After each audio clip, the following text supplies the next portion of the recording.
Hello student, नमस्कार। 16 और 17 दिसंबर के कुछ महत्वपूर्ण प्रश्न हम आपके सामने लेके आए हैं और इन महत्वपूर्ण प्रश्न के जो फैक्ट्स हैं महत्वपूर्ण, उनके बारे में भी हम लोग डिस्कस करेंगे। तो पहला प्रश्न है, देख लेते हैं हम लोग। पहला प्रश्न है, हाल ही में 16 दिसंबर यानी कि 16 दिसंबर 2022 को कौन सा दिवस मनाया गया है? तो इसका आंसर हो जाएगा ऑप्शन नंबर आपका बी, यानी कि हाल ही में 16 दिसंबर को विजय दिवस मनाया गया है। कौन सा दिवस? तो विजय दिवस। तो ऑप्शन नंबर आपका इसका बी आंसर सही हो जाएगा। अब ये दिवस क्यों मनाया जाता है इसके बारे में हम पता लगा लेते हैं। तो 16 दिसंबर 1971 को भारत और पाकिस्तान की जो सेनाओं के मध्य युद्ध हुआ था, उस युद्ध में 16 दिसंबर को भारत की एक विजय प्राप्त हुई थी, यानी भारत इस युद्ध में जीत गया था। तो इसी के हम लोग उपलब्ध में विजय दिवस के रूप में इसको हम लोग सेलिब्रेट करते हैं। ठीक है। अब इस युद्ध की शुरुआत कब हुई थी? तो पता है कि पाकिस्तान ने 3 दिसंबर 1971 को भारत के 11 एयरबेस पे हमला किया था और इसी के कारण क्या हुआ, ये युद्ध प्रारंभ हुआ और 16 दिसंबर को भारत ने इस पर विजय प्राप्त करी। और उस समय हमारे तत्कालीन जो प्रधानमंत्री थी उनका नाम था इंदिरा गांधी जी। ठीक है। तो इसका आंसर हो जाएगा ऑप्शन नंबर आपका बी, बिल्कुल सही। नेक्स्ट क्वेश्चन की तरफ आगे बढ़ते हैं। तो क्वेश्चन नंबर हम देख लेते हैं। क्वेश्चन नंबर हमारा सेकंड है, हाल ही में भारत और किस देश की सेना के मध्य में संयुक्त सैन्य अभ्यास हुआ है? सूर्य किरण। कौन सा? तो सूर्य किरण सैन्य अभ्यास के बारे में पूछा गया, किस भारत और किस देश की सेना के मध्य हुआ है? तो इसका आंसर हो जाएगा ऑप्शन नंबर आपका ए, यानी कि नेपाल। ऑप्शन नंबर जो ए है आपका नेपाल। भारत और नेपाल की सेना के बीच में मध्य में अभी ये सैन्य अभ्यास हुआ है, सूर्य किरण आपका। ठीक है। तो इसका आयोजन जो है वो कौन सा संस्करण हुआ है? तो 16 नंबर का आपका इसका संस्करण हुआ है, 16वें नंबर का। और इसका आयोजन जो वो नेपाल में, कहाँ पर? तो आर्मी बैटल स्कूल झरखंडी नेपाल में इसका आयोजन किया गया है। तो इसका आंसर हो गया ऑप्शन नंबर आपका ए। नेक्स्ट क्वेश्चन की तरफ आगे बढ़ लेते हैं। क्वेश्चन नंबर हमारा थर्ड है, हाल ही में भारत और चीनी सेनाओं के मध्य में अभी एक झड़प हुई है, यानी कि बॉर्डर पे एक झड़प हुई है। उस स्थान का नाम तवांग है। ये स्थान जो है वो किस भारतीय राज्य से संबंधित है? तो इसका आंसर हो जाएगा ऑप्शन नंबर आपका ए, अरुणाचल प्रदेश, यानी कि ए ऑप्शन। अरुणाचल प्रदेश के तवांग जिले में ये अभी हाल ही में भारतीय और चीनी सेनाओं के मध्य में झड़प हुई थी। तो उसको अभी क्या करा गया, बिल्कुल समझौता हो चुका है इस पर। तो अब इसके बारे में जान लेते हैं। तवांग क्या है? तवांग जो है वो अरुणाचल प्रदेश का एक जिला है जिसका गठन जो है वो 1989 यानी कि 1989 में इसका गठन किया गया था। और ये जो है तवांग जो है ये भारत के जो सीमावर्ती, मतलब यानी कि भारत और चीन के सीमा पर स्थित जिला है। ठीक है। तो इस क्वेश्चन का आंसर हो जाएगा ऑप्शन नंबर आपका ए, अरुणाचल प्रदेश राज्य से संबंधित है। नेक्स्ट क्वेश्चन की तरफ आगे बढ़ते हैं। क्वेश्चन नंबर हमारा 4 है, हाल ही में अरुणोदय योजना 2.0 का दूसरे संस्करण का शुभारंभ किया गया। ये भारत के किस राज्य से संबंधित है? तो इसका आंसर हो जाएगा ऑप्शन नंबर आपका बी, यानी कि आसाम राज्य से संबंधित है। तो आसाम राज्य के मुख्यमंत्री हेमंत बिस्वा है शर्मा। इन्होंने अभी हाल ही में राज्य सरकार द्वारा एक योजना जो थी, इसका संस्करण, दूसरे संस्करण का आयोजन किया। उस योजना का नाम क्या है? तो आपका अरुणोदय योजना है, अरुणोदय योजना। इस योजना का जो लक्ष्य है वो क्या है? नीचे पॉइंट दिया गया आपका कि इस योजना का उद्देश्य जो है वो आर्थिक रूप से कमजोर जो परिवार हैं उस परिवार को आर्थिक सुरक्षा प्रदान करना इस योजना का लक्ष्य रखा गया है। और ये योजना कब से प्रारंभ हुई? तो 1 दिसंबर 2020 से ये योजना आपकी प्रारंभ हुई है। ठीक है, 1 दिसंबर 2020 से।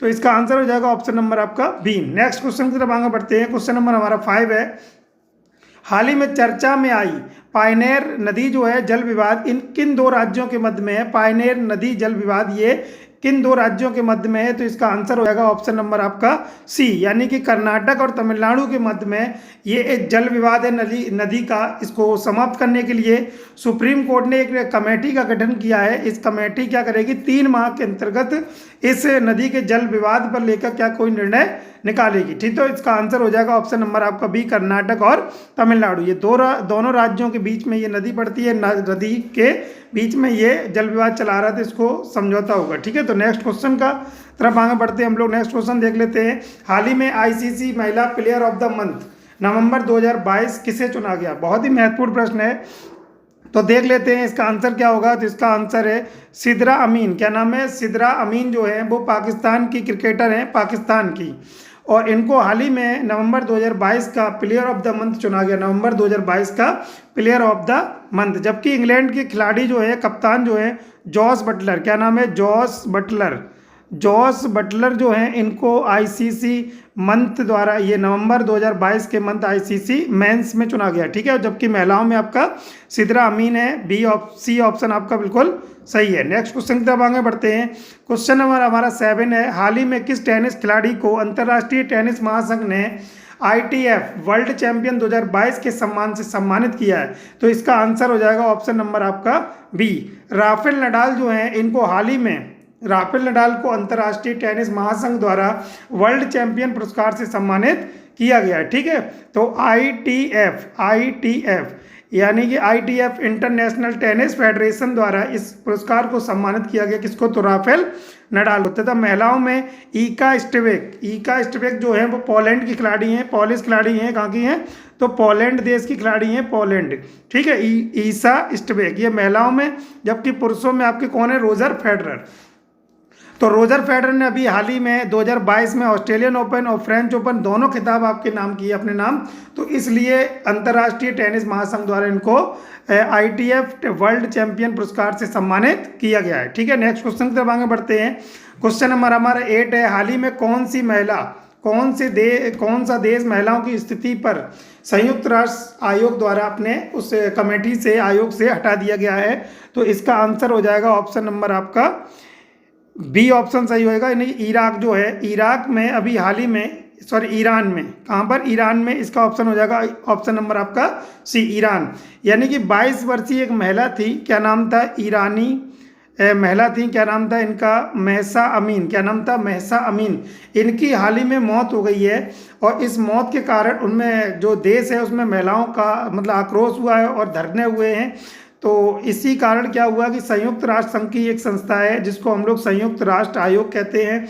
ये संयुक्त राष्ट्र संघ की संस्था से ही 45 सदस्यों द्वारा ये नई संस्था बनती है जो महिलाओं की स्थिति को सशक्त करने के लिए पूरे विश्व में कार्य करती है, ठीक है। तो अभी हाल ही में 22 वर्षीय एक ईरानी महिला, क्या नाम था? महसा अमीन, इनकी पुलिस की हिरासत में मृत्यु हो गई थी।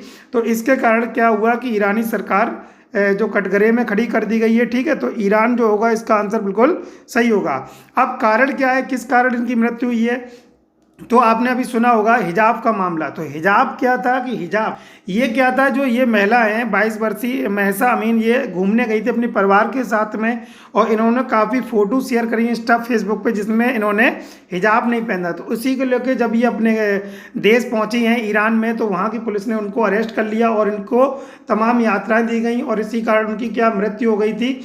और मृत्यु होने के कारण संयुक्त राष्ट्र आयोग ने जो ईरान जो देश है इसके मतलब अपने आयोग कमेटी से इसको क्या कर दिया? हटा दिया गया, ठीक है। तो इसका आंसर हो जाएगा ऑप्शन नंबर आपका सी। नेक्स्ट क्वेश्चन की तरफ आगे बढ़ते हैं। क्वेश्चन नंबर हमारा 9 है, हाल ही में भारतीय रेलवे द्वारा भारत की पहली सबसे लंबी एस्केप टनल को हाल ही में किस भारतीय राज्य में बनाया गया? एस्केप टनल को, ठीक है। तो कौन सा राज्य आपका? जम्मू कश्मीर। ऑप्शन नंबर आपका बी।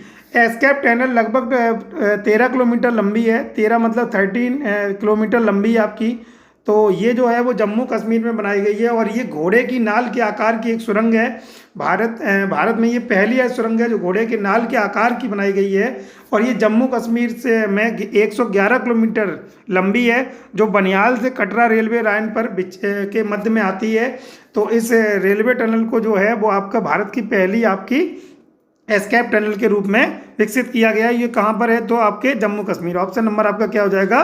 बी, जम्मू कश्मीर, ठीक है। इस टनल का अगर आपसे नाम पूछा जाएगा तो इसका नाम है T49। क्या नाम है? T49, टनल 49 इसका नाम है। नेक्स्ट क्वेश्चन की तरफ आगे बढ़ते हैं। क्वेश्चन नंबर हमारा 10 है, हाल ही में संयुक्त राष्ट्र संघ द्वारा दुनिया के शीर्ष 10 बहाली पहलों में भारत की कौन सी पहल को मान्यता प्रदान की गई है? तो इसका आंसर हो जाएगा आपका नमामि गंगे योजना। कौन सी? नमामि गंगे योजना को भारतीय जो संयुक्त राष्ट्र संघ की 10 बहाली पहलों यानी कि विश्व की 10 बहाली पहलों में भारत की ये जो पहल है इसको शामिल किया गया। क्या नाम है? नमामि गंगे योजना। अब नमामि गंगे योजना का जो शुभारंभ किया गया था वो भारत सरकार द्वारा जून 2014 में किया गया था। गंगा जी के जल को स्वच्छ एवं अविरल करने का इसका उद्देश्य रखा गया था। ठीक है, तो अभी हाल ही में नमामि गंगा योजना के जो डायरेक्टर हैं श्री जी अशोक कुमार, क्या नाम है, श्री जी अशोक कुमार, श्री जी अशोक कुमार जो हैं, अशोक कुमार, इनको हाल ही में 14 दिसंबर को विश्व संरक्षण दिवस के अवसर पर सम्मानित भी किया गया है। ठीक है, तो इसका आंसर हो जाएगा ऑप्शन नंबर आपका बी, नमामि गंगे योजना। तो इस प्रकार हमारा करंट का आज का सेशन कंप्लीट होता है। नमस्कार, मिलते हैं नई क्लास में। कृपया हमारे चैनल को सब्सक्राइब, लाइक और शेयर करते रहिए। नमस्कार, धन्यवाद।